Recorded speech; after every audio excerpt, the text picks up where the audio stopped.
All right, everybody. Welcome once again to another episode of the Red Delta Project podcast and live feed Q&A, where we take a fundamental approach to health and fitness to give you more power, control, and freedom over your healthy lifestyle. As always, I'm Matt Schifferly, founder of the Red Delta Project. And today's topic, we're talking about how to plateau-proof your workouts. And this has kind of been a long time coming, as I've mentioned in previous episodes. People start talking about potential for growth, potential for improvement. And I've hinted at a few times about how we often use up most of our potential to get results within the first several years of training, and then things kind of taper off. So I wanted to address a number of points that have been raised up on that and basically where things really are. So looking at the general landscape of fitness, it's pretty well established that when you get into some sort of activity, a form of training, or you start making big lifestyle changes, there's a good amount of change initially. And when I say initially, this can be anywhere from several weeks to even several years in time scale, but eventually things start to kind of plateau and level off. And this is where a lot of times people just kind of like, well, I guess that's the limit of my potential. But this is not really actually your real limit. It's kind of like trying to jump up as high as you possibly can. And if you do anything new, like I could literally give you any type of activity and you'll see some initial quick progress, and then things kind of plateau off. And then people start to say, I guess that's it, or they hit a plateau and they think, how do I get over this plateau? But there are a couple of things to establish. Is one, this is totally normal, and this is exactly what's supposed to happen. You're supposed to have a good amount of initial progress, and then things start to balance out with return to homeostasis. Two is, it is kind of true that you'll probably, if you're really giving yourself as much attention as possible in your diet and exercise, and you're really focused and you're doing a lot of things very correctly, you will probably use up most of that potential within the first several years of training. I've heard estimates anywhere from like 4 to 6 years, so we'll say 5, right? But this in no way, shape, or form means you're going to hit your limit at those, because in order to keep moving forward, you have to expend progressively greater amounts of effort and resources. And this is usually the real reason behind one's plateau, is because we're basically just kind of hitting the limit of how hard we are willing or can work. So the good news is that chances are very good you will never actually reach your true limits, because the amount of work and cost associated with doing so is just way beyond what most people are ever able or are willing to spend. I mean, I'm talking about literally dedicate your life towards maximizing either how lean you are or how big you can get or your performance in a particular sport. That's what it really takes to reach your true potential. So usually when we hit our quote limit, what we're really doing is hitting our limit of our personal investment of how hard we can work. But that in no way, shape, or form means that you should be feeling like you're limited to that. Because almost always, whenever you hit that plateau or your limitation, there's several things that are going on. The first is that you're hitting the limit of your proficiency, of how well you can do the activity. And especially when it comes to exercise and training, this is almost always the case. You're not hitting your true limit, you're just hitting the limit of how well you know how to train at that point. So the ways you can overcome this, of course, are you learn more information, you hire a coach, you get more accreditations, seminars, certifications, you start investing more in how do you do things better. And that's one of the best ways to just continuously improve your craft, is you just keep learning to do things, because 9 times out of 10, the limitations are within. The other thing too is just understanding that it's not about hard work. And this is the other reason why a lot of times people hit plateaus, is they're just trying to work as hard as they can. I'm just going to keep adding workouts. I'm going to keep making my diet more restrictive. I'm going to just keep putting in more effort, which will quickly plateau long before your actual true potential, because you just can't scale hard work. It's like someone who is working 80 hours a week in a job that pays just barely minimum wage, And you're like, well, I guess that's all the money I can ever make in my life is just that, $8 an hour, $7 an hour or whatever. And I can't work anymore. So I guess I'm stuck making this amount of money. And of course, that's not at all true, because you're limited only by how hard you can work, but not how well you can work. So once again, it comes down to that proficiency, because while your work capacity is always very finite and very limited, your proficiency is potentially infinite. You can always learn to do things better and to a higher level. And that's the most important lesson I can probably give you in today's episode, is that no matter what you're doing and no matter how well you're doing it, no matter how well you think you're doing it, there's always room for improvement. Like me in Taekwondo, I've been doing this for well over 3 decades now. And I'm still getting to the point of, I think I'm starting to get the hang of it kind of thing. Like I've got so much more to learn. I've got so many areas that I can improve on that I know I'm nowhere even near my limit. So when people tell me that, oh, I've hit my limit, my genetic limit after like 6 months, I'm like, no, you're not even close. You've barely even scratched the surface, but they've hit their work capacity limit of how hard they are willing to work. So we can always learn how to work better, not just harder. Another limitation that often comes up, and this is probably the second most common, is we put all our eggs in one basket, where we think there's one variable that's most responsible for our progress. And this means weight or reps or a combination of the two, or dialing in the perfect workout program. Or sometimes when it comes to diet, it's just focusing on one nutrient, like trying to track calories or carbs or maximizing protein or some rule. It's one single thing. And this goes hand in hand with a video that I'm releasing tomorrow that's going to totally change your whole perspective on how fitness works. But the approach is that, okay, in order to make progress, I'm working on this strategy. But the fact is, no matter what strategy it is, and no matter how you're doing it and what you're trying to do, it's going to have a very finite capacity to bring you results. I don't care how great it is. I don't care how great your workout is. Everything works, but nothing works forever. And it's probably not going to bring you even close to where you want to go. So you want to have a multi-influential strategy and approach where you are trying to get more out of different things, not just having the one strategy. So one thing here, Amar just posted up here, going to failure works for breaking a plateau, works for me. Yeah, that's anything you do will work. Okay. But that strategy of going to failure will only work for so long, and then it's going to result in just another plateau. And no matter how hard you push and no matter how hard you go to failure, you're not going to get any further from it. And again, it's not going to be even close to where you want to go. And it's just because no strategy can carry you all the way. There's just no possible way to get to all the way with any one thing. And that's because ultimately your results are made up of many different influences and variables, hundreds, thousands of variables that come into play. So just spitballing here off the top of my head, in your, let's say your quest to build muscle, right? Well, you got how hard you're pushing, so going to failure, the weight that you're using, the rep range, your rest periods, your speed, your range of motion, your body position, your workout frequency, your workout structure of where things are, like the order of your workouts and stuff. And I'm saying all these things like, well, which one's the right one? It's like, there is no one right one. It's just, there's a million ways you can change this up to crack into more potential. And then of course, you also have things that have nothing to do with the workout whatsoever.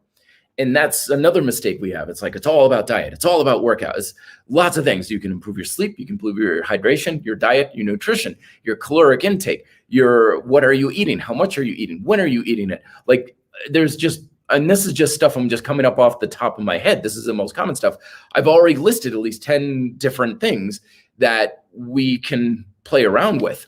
So when we're going through all of these things, we want to say, okay, I've gotten as far as I can with that one strategy, which is fine. It's a good strategy, like going to failure. But what else are you going to do? What are you going to do when that runs out? What is plan B and C and D and E and F and G and all the way through the alphabet and all the way through the Greek alphabet and all the way through the Chinese alphabet? Always like, okay, so if I hit the limit of something or something's not working, what else can you do? And that's probably one of the best ways to kind of plateau proof any sort of approach that you have, is knowing that there's always more to the story than our current approach. And when we hit our plateaus, a lot of times the real thing that's holding us back is stuff we're completely ignoring. So it's like if you've been spending 6 months trying to get the perfect workout routine down, and it's like, okay, should I do push-ups first or pull-ups first, or should I superset? Should I do straight sets, and how much rest period and stuff like that? If you spend any good amount of time figuring this stuff out, chances are very good you've got that covered. Like, you're not going to make any more progress through your programming variables. It's not going to get you anywhere else, no matter how much you work on it. It's probably the stuff that's like, yeah, lifestyle, whatever. I go out and get lit and party like crazy every weekend. That's the thing that's probably going to make the biggest difference for you. Or it's like, okay, I'm trying to put more weight on the bar, but you're completely ignoring technique.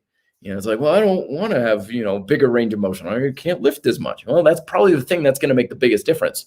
So it's kind of a humbling thing, but we've got to kind of regress a little bit and look at what are the things you don't think are that important, but other people are still mentioning. Like if you're on blog posts and videos and stuff, and people are like, these are the things to work on, and these are the ways to break plateaus. And there's like 5 or 6 points that keep coming up, like get good sleep, get good sleep, get good sleep. And you're always like, yeah, good sleep, whatever. I know that. But you're still getting like 5 to 6 hours a night, and you can go get by on that sort of thing. That's the thing that's going to probably make the biggest difference. Not trying to, get every little nuance in your workout program dialed in to the umpteenth time. It's, you're getting lost in the minutia. Meanwhile, the big stuff that's going to make the biggest difference is the stuff that you keep brushing off and thinking isn't that terribly important.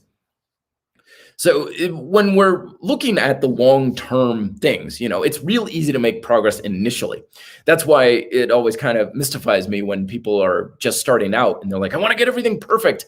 I'm like, dude, it's like hitting a hole-in-one into the Grand Canyon. As long as you go in the general direction of what you should be doing, you're probably going to get results. It's so easy to get something out of what you're doing initially. It's further down the line that things need to get dialed in, but you're not going to know what you need to dial in until you get there, right? So when we're trying to look at the long-term sort of things, we always want to look at what we're doing now and keep looking for the opportunity of what's next. What do I do to improve upon what I'm already doing? And most importantly, don't discard things. It's oftentimes a compounding effect of habits. So one of the biggest mistakes that people make is, I tried volume training, that didn't work. Okay, I tried HIIT training, that didn't work. I tried shorter sets, that didn't work. And they're trying one thing after another, but what they're doing is they're only doing one thing. They're only trying one strategy at a time. When in reality, you should probably be doing about 15 to 20 things eventually. And the best way to do that is you pick on something that you can improve upon. You improve upon it for a while, like let's say technique. Okay, spend 5 months really dialing in your technique. Good. You got your technique a lot better? Good. Now, keep your good technique, keep that in place, still work on that, and improve your diet. Improving your diet, good. You got good technique, you got good diet, and improve your programming. Okay, and so you've got these things building up. You don't say, okay, I worked on technique, that didn't really help. Now I'm going to go with like super HIIT training and my technique falls apart. You've got to have like several things building up, so that way you're building up a stronger foundation. So we should always have multiple things that we're working on in the long scheme. And that's how you get a lot of things better. You get your diet better, and your sleep better, and your workout better, and your programming better, and that's how we just keep building up. And yeah, in the long run, you're going to get to the point where you are splitting hairs and you are basically clawing for the minute little bits of progress. Like, okay, I'm doing better pull-ups, and now instead of having my chest come within an inch of the bar, now I can get my chest to the bar consistently. And then after like several weeks, instead of getting the chest to the bar for half of my reps, I can get my chest to the bar for 3/4 of my reps. These little things, they may not seem like a big deal, but that's the point, is the more advanced you get, the more your progress is going to come from little things that people think doesn't really matter very much. But that still builds up. It still adds up over time. And it's kind of like a cascading windfall effect sometimes, where you're chipping away, little bits, nothing seems tiny, and then suddenly kaboom, and you make this big, huge change, and suddenly, oh my gosh, I've unlocked the ability to do X, Y, or Z. It's kind of like building a puzzle. You spend forever looking for one piece and then another for tiny little piece, and you get these little chunks of the puzzle solved, and you're looking for that stupid piece with the blue corner that you just can't seem to find. And then you realize, oh wow, 3 of these big chunks come together, and before you know it, you've got 3/4 of the puzzle solved because of those chunks connect together.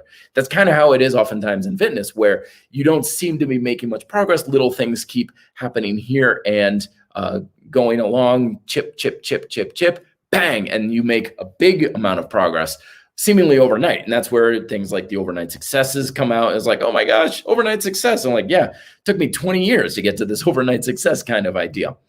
So the bottom line is that, yes, you are going to use most of your potential relatively quickly. And yes, you're probably not going to make big, huge strides very often, especially as you get more advanced in your career in fitness. You're not going to have these big differences in before and after photos, and people are like, you look the same as you did like 2 years ago. Yeah, that's probably the way it works, because most of the time that's how it is.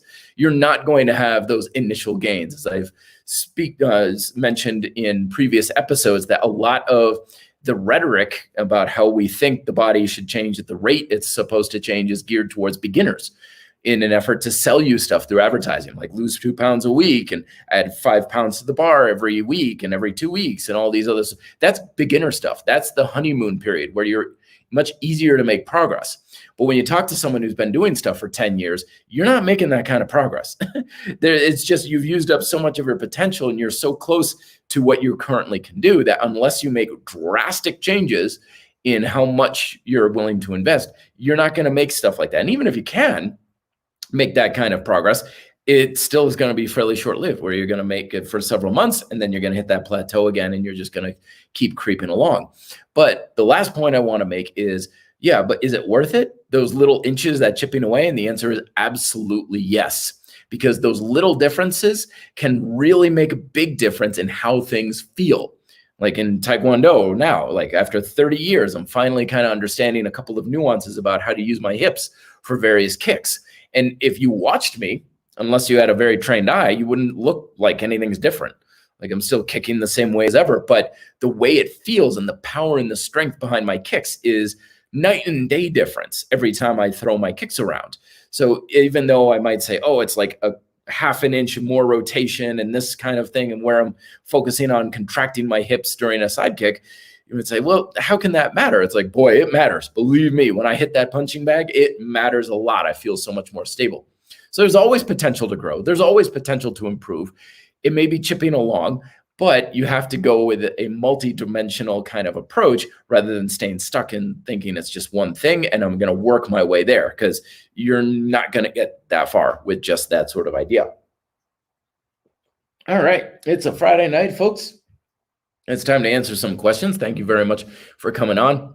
Once again, this is kind of a weird time. I promise I'll get more to the weekend time slots, but I had to do this one more time here. So thanks everybody for schlucking on. Right on. What kind of questions can I answer for you? Let's see what's right up for Tyler.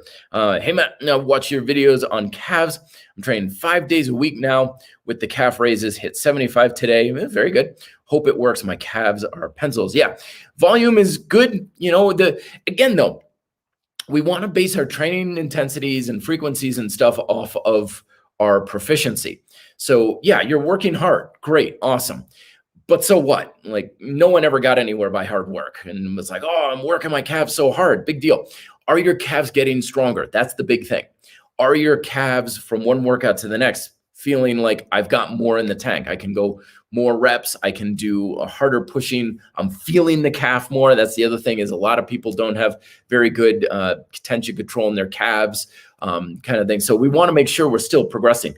If by the end of the week, like that 5 days, those second and fifth days, or the fourth and fifth days are kind of just, you're getting through it and your performance is lower, like you're not getting as many reps, put it maybe an extra little bit of rest day in there. And the last thing I would say too is make sure you're working your calves in basically your legs in general, but in a variety of ways. So calf raises, awesome. Good. So high volume calf raises, like getting 100 repetitions or going for 1.5 minutes, right? As well as heavy calf raises. So single leg calf raises, deep calf raises, weighted calf raises where you're holding something, skipping rope, jumping, biking. Like you want to get your calves working in as many different ways as possible. And that's going to give you the greatest assurance that you're going to get something out of it as well.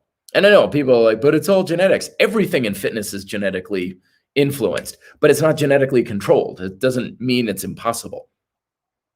All right, Santiago coming on. Hey, Matt, is it possible to become stronger at the bicep curl just doing overcoming isometrics and pull-ups? Well, of course. I mean, that's the whole point of overcoming isometrics is to build strength. So yeah, there's a lot of functional carryover from overcoming isometrics to anything dynamic. And this is one of the things that people don't understand about isometrics is that there's this idea that, well, when you're holding, an isometric, it's like, okay, that makes you strong just in that one position, but it doesn't improve your ability to do things dynamically, which couldn't possibly be more incorrect. Yes, you may maximize strength at that position, but that's not how muscle works. It's not like, oh, I'm strong here, but I'm just as weak as ever anywhere else. You teach the muscle to work stronger, that muscle is going to work stronger for everything. Because there is specificity in fitness, of course.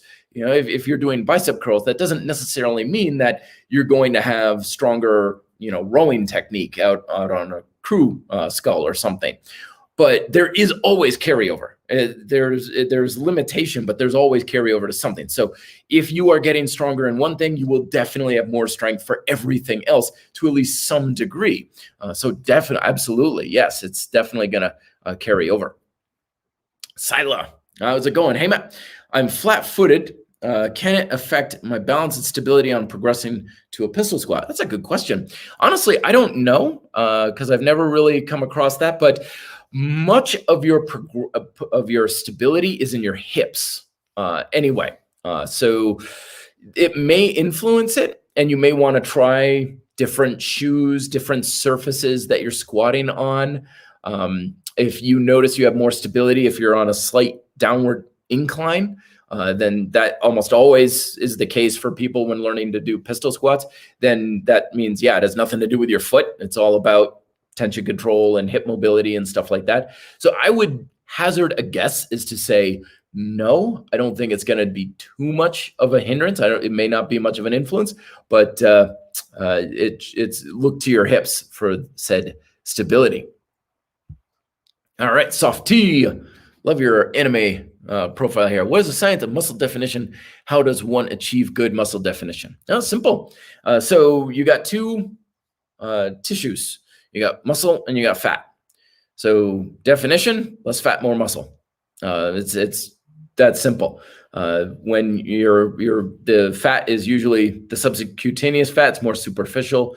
Muscle is more is a deeper layer. So as the fat goes down, muscle comes up, and that's how you get more definition. So less fat, more muscle. And a lot of times people get stuck with one or the other. They think I just got to get leaner and leaner and leaner and leaner. It's like you're only going to get so far with that.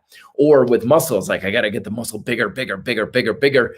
And again, you're only going to get so far with that. You need to address both. And you can do this any way that you want. You can try to get leaner and then bigger, or bigger and then leaner, and do the same time. It really isn't that important, but that's really all it boils down to. And of course, body fat levels is caloric balance, and muscle is grown with testing your muscular work capacity and then letting it, of course, adapt and recover. So just work those muscles hard to a big, high degree of fatigue, any way that you like, and that's going to create the stimulus for growth as well. Very good questions tonight. All right, fantastic.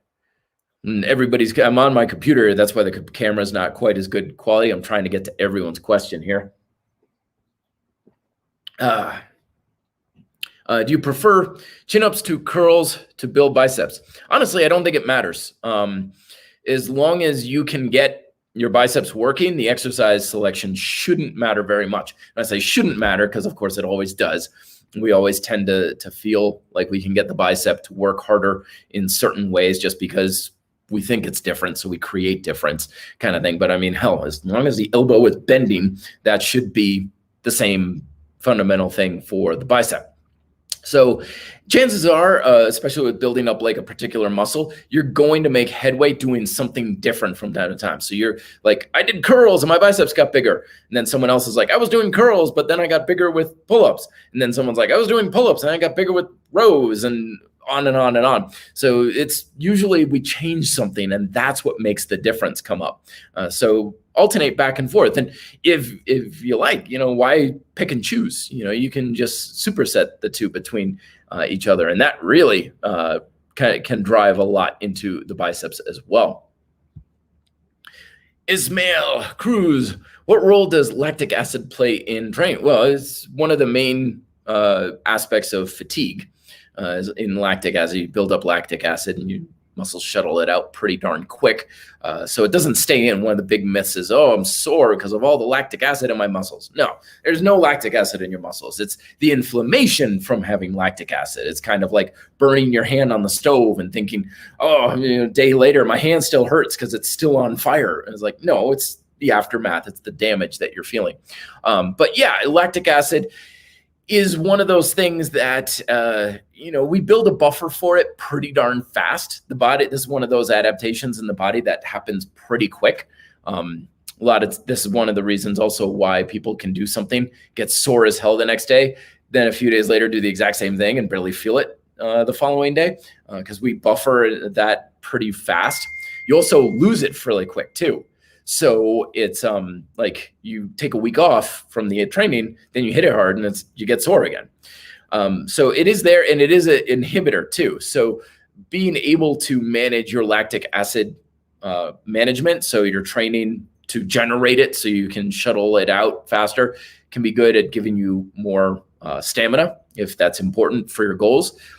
Otherwise, don't worry too much about it. A lot of things also may not be limited at all by lactic acid. Like if you're saying, oh, I want to improve my strength of like my front lever, for example, and you hold it for 3 seconds, like it doesn't build up all that much in that 3 seconds. It certainly does, but there's other things at play that are your rate limiting step in that case.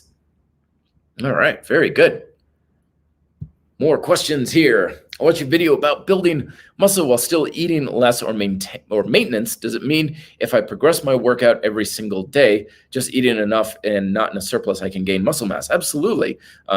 Just because, think about it this way. Every tissue in your entire body can build and does build without a surplus. No one ever says you need a surplus to grow calluses on your hand. No one ever says you need to be in a surplus to grow out your hair, if your hair does grow, which mine doesn't anymore, or grow fingernails and grow anything, right? Growth and adding on of tissues always is possible throughout our lives, and no one ever says you need a surplus for that. And yet, for some reason, building muscle, which is relatively extremely slow compared to other tissues, people are like, you need this big surplus for it. Now, I'm always a big fan of make sure you're eating plenty, though. Like, I'm not saying you're going to build muscle if you eat like a bird. Like, eat. I'm always a big fan of eat a lot of food. That's a good, healthy diet. I'm definitely from that mindset of have a hearty appetite, feed yourself well kind of thing. Don't have any restrictions in your diet if you don't need them there. That's not the way to a healthy diet. Unless you have to have a restriction or prefer a restriction for things like religious reasons or something, I see no reason whatsoever to have a restriction in your diet as far as how much or what you're eating. Eat to satisfy. But yeah, it's once again, we're going back to the idea of like, well, what do you do to make progress? And the whole reason why I mention this is because some people get stuck on the idea of if I'm not building muscle, I just always need to eat more. And they just keep feeding themselves and they get fatter from it. And their body's like, dude, I am fine. You've got plenty of food. You do not need to feed me anymore. I'm like, no, I'm sure it's always food. It's like, well, your technique sucks, your workout consistency sucks, your programming sucks, your intensity sucks. Like there's 20 other things we can do to try and keep the needle moving as far as building muscle, but you keep focusing on that one thing, which you've checked off that box a long time ago. So yeah, you don't need to just eat endlessly and think that's the limiting factor. Very rarely is it the limiting factor, unless, again, some people have some sort of a big limitation in their diet. Which is why I say don't have limitations. All right, Raspro. What happens to muscles during isometric hold? How is it different than repetitions? Answer is it's not really any different. There's not a whole lot of difference there, in all honesty. I mean, your muscles are contracting. That's what muscles do. Muscle fiber has two settings, off and on. And if you looked at a muscle fiber under a microscope and it's relaxed and it's contracted, and if you're looking at that single fiber and it's like, it's contracted, you would have no idea why it's contracting. Like they could be walking up a flight of stairs, they could be doing jumps, they could be isometric, they could just be kicking a door open while doing a police raid. Like you wouldn't know what it's doing. So on that deep fundamental level, when the muscle is contracted, it's contracted, and there's no such thing as like different contractions of muscle fibers. There's different applications of that tension, which is why that would matter if you're like, but I want my muscles to be able to do this thing, or I need my muscles to be able to do this other thing, then it would matter. But if you're like, I just want to make my muscles contract hard and work them hard, then yeah, contraction's contraction. And that's it either way. Very good. More questions here. You always speak of neuromuscular connection, but it should not be unnecessary given biomechanical issues. That is, for example, when flexing. Yeah, absolutely. So same sort of thing is when we're talking about the mechanics of it, it's going with the same. My elbow biceps will contract to produce the movement.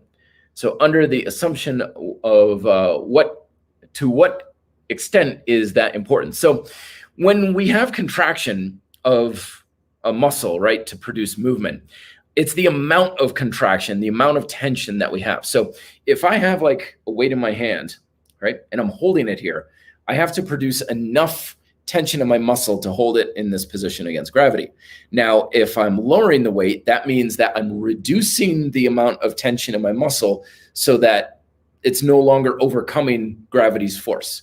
And then as I lift it up, I have to produce more tension in my muscle in order to move it upwards. So there's more, and there's neutral, and then there's less. Now with overcoming isometrics, there's no movement requirements. So when we lift a weight, well, I'm essentially saying I need to produce a certain amount of tension to either lower it, hold it, or lift it in order to lift that certain weight, but no more than that.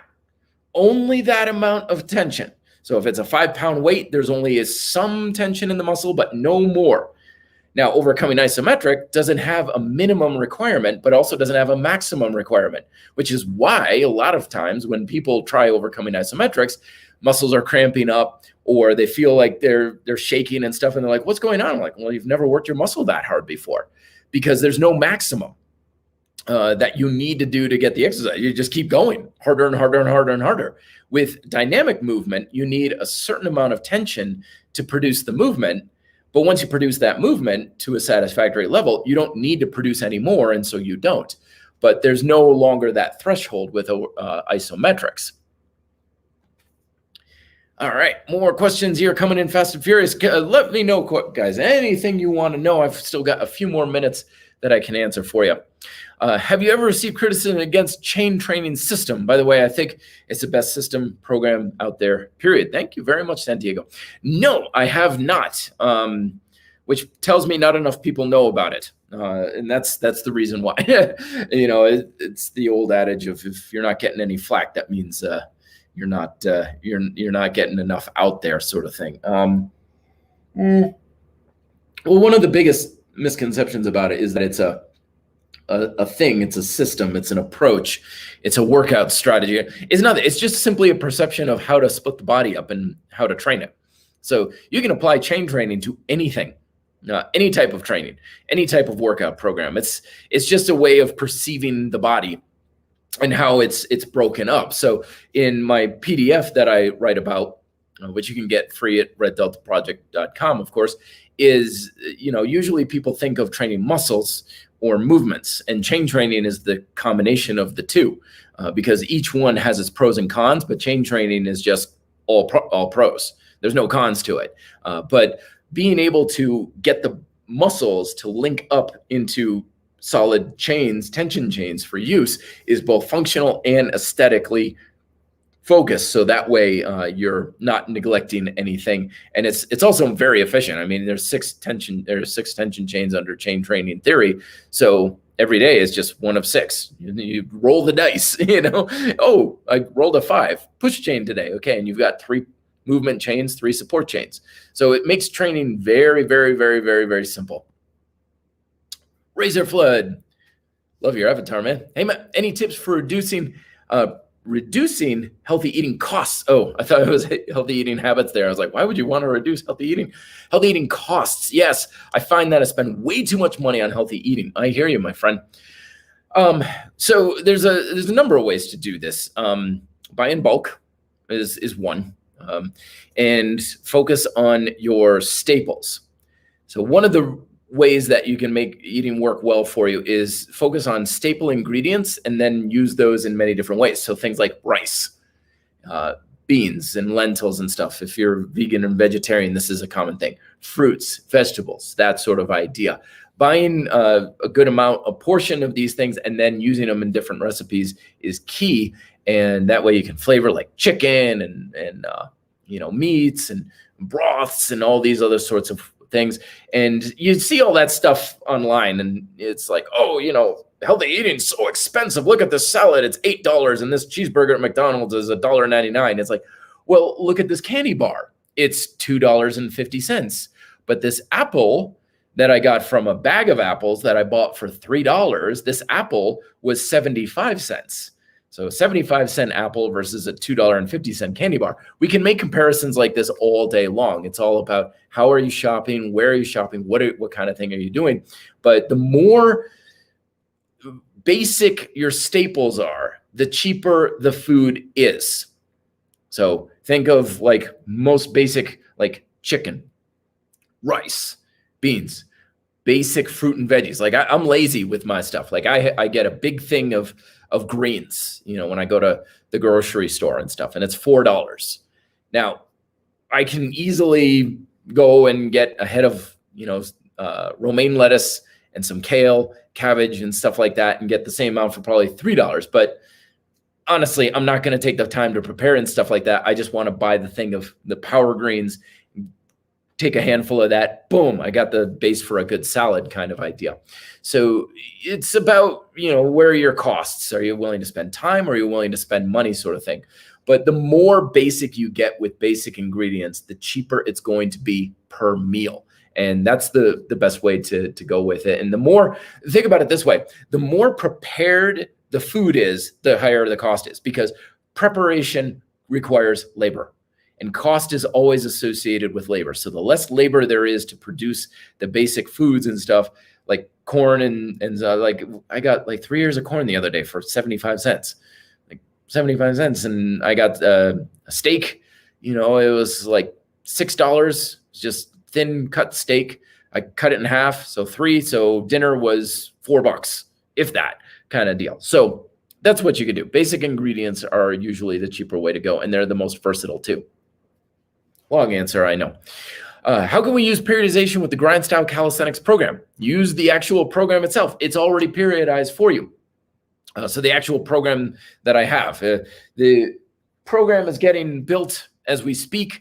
Every month is a new program. So every month focuses on a different type of aspect of using it. That's the easiest way, is just follow the grind style calisthenics program that I have for free on the R.D.P YouTube channel. Comes out first day of every month. And if you go in, you just search by the date on the videos, first date of each month, that's the video for that month. And grind style is already periodized per workout too.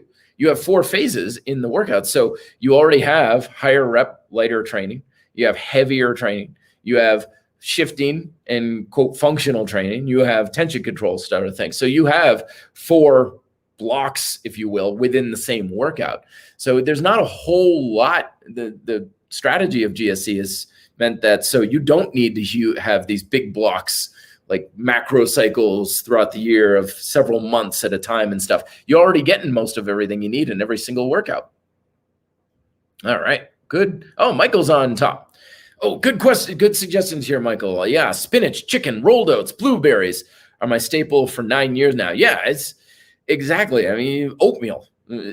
real oatmeal, like not the powdered stuff that you get in, like how much is a box of Quaker Oats? How many meals can you get out of that? You can get quite a lot, and it's pretty inexpensive as well. Yeah, Rashbo, how do I increase my hand size? Probably don't. I mean, that's what you're born with, man. Your hand size is your hand size. That's probably about what you've got. Is what you've got. That's more dictated by skeletal things. So your hand size is your hand size, and no matter what hand size you have, appreciate what it is.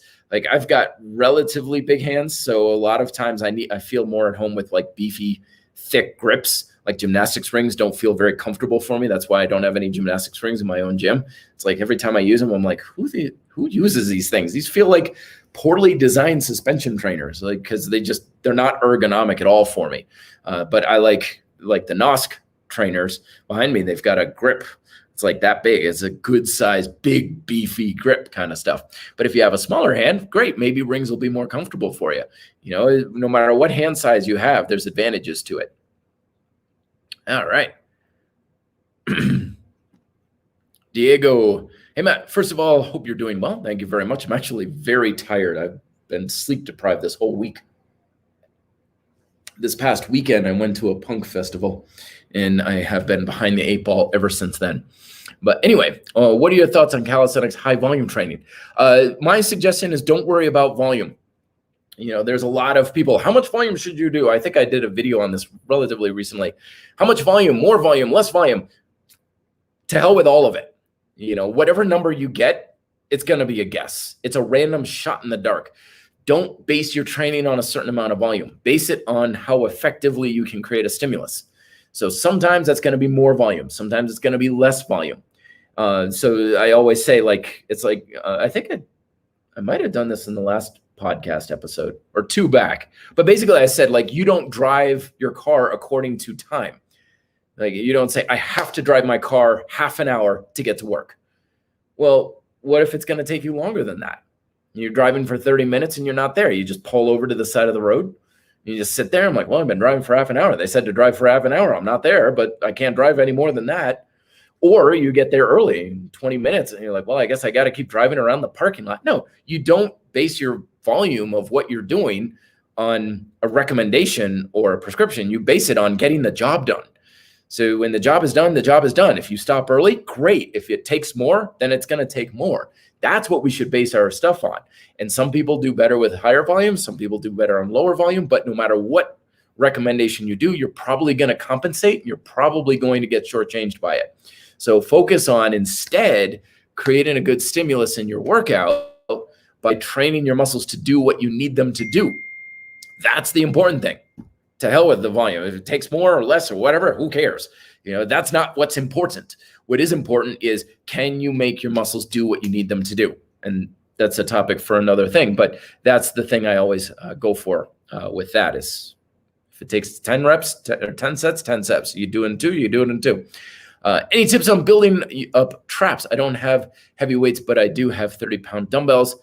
Think I could build them up with high volume with shrugs? No, you don't want to do shrugs. Not even close to enough weight for that sort of thing.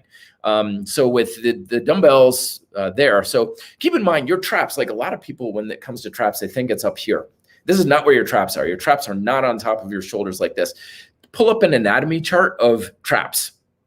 And what you see, in fact, are your traps are this big fanning muscle that goes up and down your whole scapular area. Okay, so yeah, you've got your upper traps, but also got your lower and your middle traps, and it's just this huge muscle area. And you want to work the whole damn thing, not just focus on one area. Check out also, just while I'm thinking about it, Cali Movement, their Instagram. They got a neat upper trap video that they just posted on their Instagram channel. But even then, you look at it, he's using all of his traps. So anyway, for the 30s, you want to do upright rows where your elbows are coming back. So you want to use all of your traps. Don't isolate, integrate. Okay, so upright rows like this kind of thing. And you're focusing on the scapular movement. You want to do things that are mechanically disadvantaged. So that's why I'm saying not shrugs. Shrugs are just too easy. They're an easy exercise. That's why you need a lot of weight for them. Like, you can use a lot of weight. No, you have to use a lot of weight because they're an easy exercise. If you want to really build a muscle up, don't use an easy exercise. You want inefficiency.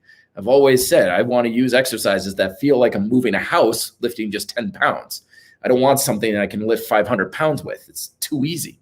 So upright rows like this, rear flies would probably also be a really good way to go about it. With 30s, that's going to be a real challenge. So you're only going to get so high. Handstand variations, row variations, and also just integrate your traps with everything else you're doing. Like, your traps should be working with every pull chain exercise. Yes, even pull-ups. You're doing your pull-ups, you should feel those traps lighting up like a Christmas tree, pulling those shoulders back. So use them for everything, and use things that have more of a straight arm, an upright row kind of approach. And that's what I would use those 30s for. What do you think about One Punch Man workout? No idea. Never heard of it. Never seen it. So no opinion on it. I focus on my workouts, and I love my workouts. They're awesome. Let's see what else we got here.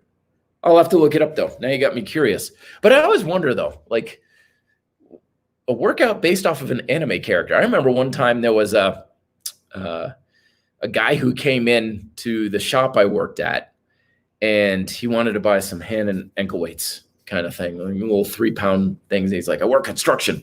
It's like, you ever watch Dragon Ball Z? Like, they weigh these weights all the time and stuff, and they get big and jacked and stuff. He was like, that's what I'm going to do. And I'm like, dude, seriously, you're basing your workout program off of a TV show, a fictional TV show at that? You know, I know it's like, well, I got the idea for it. I want to try it. That's perfectly fine. But let's base things off of like fundamentals of science, not what we see in science fiction. Because that's what I used to do. It's like, because I didn't even have bodybuilding magazines and stuff growing up. It's like, oh, I saw this guy doing it. You know, Jean-Claude Van Damme was doing push-ups like this in blood sport, so I'm going to do them that way, kind of thing. And it's not always bad. I mean, exercise is like shooting fish in a barrel. It's kind of hard to screw up, but we don't want to base things off of just sort of things. But I'm speculating. I have no idea what this workout's like. Michael asks real quick, hey, Matt, what is your favorite grip training device, purchased item, or DIY, such as a tennis ball? Well, I got those Duonomic grip power holds. Well, let's see where I got these. So these are probably my favorites. So these Duonomic, you know, kind of thing. I've got a review on them on the YouTube channel. These I like these because they're extremely versatile. You can adjust them 20 million ways from here till Tuesday. And that's what I think is lacking with a lot of grip training is people have, you know, something that they're using and it's only used one way. You grab it one way, or there's one grip hold and stuff. So these things here, you can grab it numerous different angles, different positions, different widths and stuff. These work really well attaching to like kettlebells for farmer carries and stuff. And you basically, like, if you're a grip snob like I am, like I want my hands to feel a certain way when I'm doing grip work, this is the way you want to do it, because no matter what type of grip strength or what type of technique you like to use, these will accommodate it. So yeah, Duonomic power holds, you do a search for the review and you can check them out. And I've also got like a coupon code in the description for, I think, like 10% off these things or something like that if you're interested in picking up a set. Good question, Michael. And no, that was not planned. That's not a shameless plug, but I appreciate it. Thank you. Next one up. Have you ever had the opportunity to practice mixed martial arts? Well, technically, aren't all martial arts mixed to some degree? Like in Taekwondo, you know, we've always done different things. It's like, you know, some takedowns and stuff like that. But yeah, not to a huge degree. I've always had a real hard time with like big changes in elevation, things like throws and tumbling and stuff like that. You know, I've done like judo several times and stuff, and I've always, I don't know if it's just something I had to work through, but I always got really dizzy. I'd see stars and stuff like that. It didn't bode well for my nervous system. I was always upright striker kind of thing. And then when you boil it down, like it's all fundamentally the same thing. Taekwondo, karate, kickboxing, like you stick your hand out, that's a punch. Yeah, kind of deal. It's all basic, fundamentally the same sort of idea. Oh, this one here, just for those who know, what's my height and weight? If I stand at 5'10", want to have a body like yours, well, you're in luck because you have the same height I do. I'm about 5'10", depending on my posture, and I weigh 190 pounds. Depending on whether or not it's pizza night kind of thing. And whether or not I go for a bike ride. I mean, hell, out here in Colorado, when it gets 95 degrees and I go for a bike ride, I can lose 10 pounds of water in an afternoon. It's not hard. And then I put it back by drinking afterwards. Water, mostly drinking water. I don't drink very much. All right. Let's see here. A couple more real quick. I know I said last, but right on. Greetings from Malaysia. Oh, wow. Holy smokes. There's another one. I need to get a map up here with pins where everybody's from. That would be a pin in Malaysia there. Really inspired by your training program. Thank you. A year now using your program for my training. Feel good. Able to work out every day. Working out become addictive. That's the thing. Are you having fun? Are you enjoying it? Good training feels good. Feels good mentally, emotionally, physically. You know, that's the litmus test we want to have. We want this to be as enjoyable and fun as humanly possible, because usually when things go south and we don't feel good physically, mentally, and emotionally, it's usually more of a warning sign. A lot of times in fitness, we're told to just tough it out and just blast through it and ignore our feelings and all these sorts of things. And yeah, acutely, there's something to be said for that. Like, I just don't feel like the workout today, you know, that's fine. But when there's chronic issues going on, usually means something needs to be addressed. We should be learning from these sorts of things. Excuse me. How do you organize your day in order to accomplish so many things? Usually other people organize it for me, especially these days. I've taken up yet another coaching position at a calisthenics gym here in Denver. So including Red Delta Project now, this includes 4 jobs that I have now. They're all training and coaching jobs to some degree, but my days are pretty busy. Like today, like right now, it is almost 7:30 here in Denver, and I have been going straight in some way, shape, or form coaching someone since about 4:30 this morning. That's my typical day. You know, if I've got a few minutes here and there to spare, I'll make up some videos or start writing my books and stuff. But usually it's my day is pretty full. And then whenever I've got some time in the middle, that's when I can get my workouts in. Always has to be micro workouts at this point because I don't have a lot of time to spare, and get writing done, videos and stuff like that. So yeah, usually, unfortunately, that's the case. I need to change that. I need to have more flexibility in my my daily schedule now, because a lot of people talk about how, you know, I'm free to do as I wish throughout the day. I'm like, God, that must be nice, because that alarm clock goes off. I'm all about doing what other people tell me to do at this point, unfortunately, which is why I have to do these so late at night. Oscar, hey Matt, I'm having trouble gaining weight. Should I start tracking calories? Yeah, that's always a good thing to do. So tracking calories, one of the big mistakes people make with that is they think it's supposed to be a long-term thing. It's like, I'm not going to track calories for the rest of my life. Some people do. And plus, tracking calories is such a wild guessing game too. I mean, we can be off by hundreds and hundreds of calories every day. But initially, when you're tracking calories, it gives you at least a good insight into what your diet really may be like. This happens a lot when people are trying to gain weight or trying to lose weight or trying to improve their diet and stuff, and they keep a food log, or I just tell people, take photos of your food, you know, for a few days, and then you look at it and you're like, whoa, like I'm eating that much, or I'm not eating that much. It's really eye-opening initially, kind of thing. So yeah, highly recommend it. Track it initially, and or you can always do what I recommend is get your diet consistent and then eat more than whatever's consistent. You know, I have 2 eggs in the morning. Good. Bump it up to 5. I eat, you know, one of these sandwiches every day. Good. Have 2. And that way, because a lot of times it doesn't matter what the actual number is. You know, how many am I eating? How many calories? How many grams of protein and stuff? That usually isn't that important.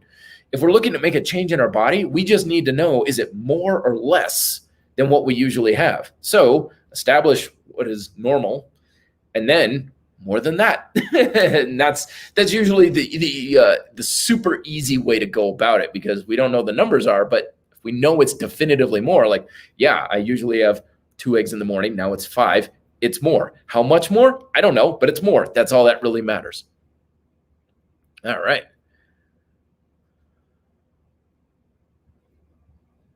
Yeah, Michael saying congrats on my new coaching position. Thank you very much. Roaming Tortoise, I like that name. That's cool. Hey, Matt, have you had any injury that you needed to rehabilitate from?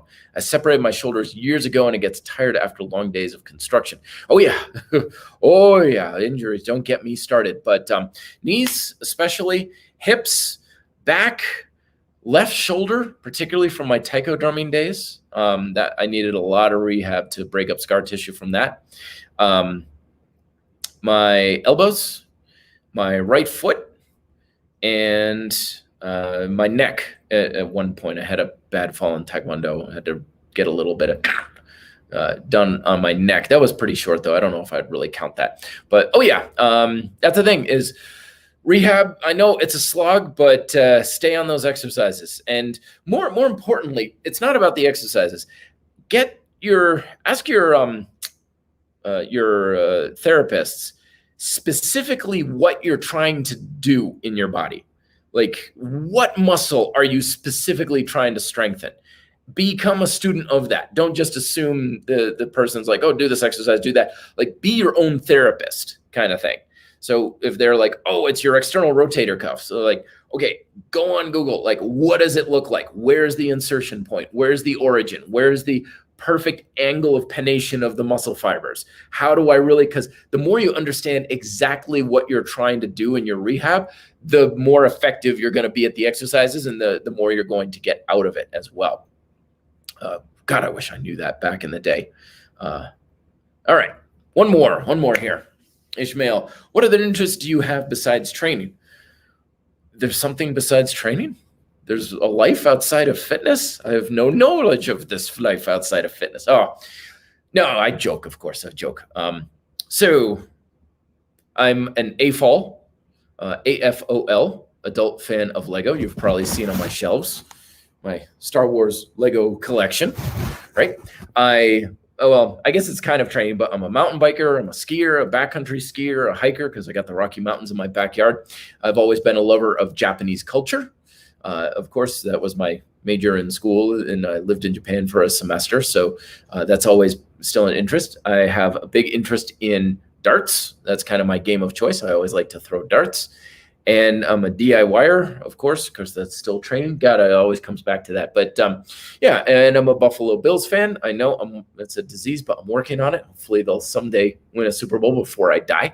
And yeah, and I the usual stuff. I like going to movies. I like hanging out with friends. I like reading science fiction books. I'm a big sci-fi fan of Star Wars. Like I said, if anybody's like, hey, we're getting together for, Star Wars night and stuff, I'm like, I'll be right there. Never did the cosplay stuff, though. Always wish I had that sort of stuff going on. But anyway, I am out of here. I am going to take off. Thank you, everybody, very much for coming on. We'll do the same next week. And again, we'll probably try and get that on a weekend instead of Friday night, because I know this is kind of a weird time for a lot of people. The replay on the initial part of the audio on this is always available at Red Delta Project Podcast. And check out reddeltaproject.com for all of the resources and stuff down below. Helps support the channel. Books, free PDFs, T-shirts, swag, and, of course, the Grind Style Calisthenics Workout Program on the Red Delta Project YouTube channel, which is always free and is very much appreciated, all the support. Thank you very much, everybody, for coming on. Talk to you next week. Till then, be fit and live free.